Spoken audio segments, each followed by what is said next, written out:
नमस्कार मंडळी, मी जव्हारची स्नेहा. तर मंडळी, आज मी निघाली होती बाहेर जाण्यासाठी, पण त्याच्या अगोदर विष्णू काकांकडे थांबली आणि मस्त कडक कडक चहा पिला आणि आपल्या जव्हार नगरीला बाय बाय करून मी निघाली डहाणू रोडला. मंडळी, रोज इतका पाऊस पडतो, पण आज चक्क मी निघाल्यानंतर इतकं मस्त वातावरण झालं होतं आणि कडक कडक ऊन पडलं होतं. आता सध्या भात लावणीची कामं चालू आहेत आणि सगळीकडे तेच व्ह्यूज बघायला भेटतात. खूप सुंदर असे व्ह्यूज, हिरवेगार डोंगर बघत आम्ही पोहोचलो काशामध्ये. मंडळी, काशाचं मार्केट खूपच सुंदर झालं आहे आणि खूपच मोठं झालं आहे. सगळीकडे 101 दुकानं आहेत. मंडळी, काशामधून कोण कोण माझे व्लॉग्स बघतात कमेंट करून नक्की सांगा. चारोटीच्या पुढे आलो आणि आम्ही थोडा 5 मिनिटं स्टॉप घेतला, कारण गाडी चालून हालत झाली होती खराब आणि साक्षी पण कंटाळली होती.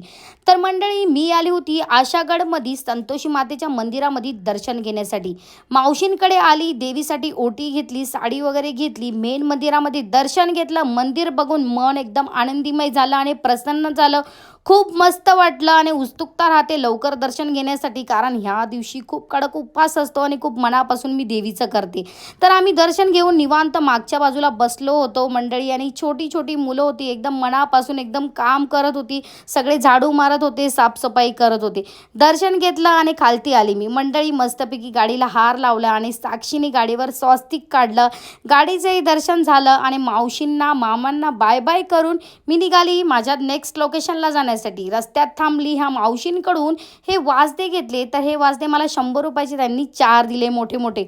मंडळी, हे कोणी कोणी खाल्ले मला कमेंट करून नक्की सांगा. आणि पुढे आम्ही कुठे गेलो ते तुम्हाला नेक्स्ट पार्टमध्ये बघायला भेटेल. तोपर्यंत आपल्या चॅनलला फॉलो करा. चला मंडळी, बाय.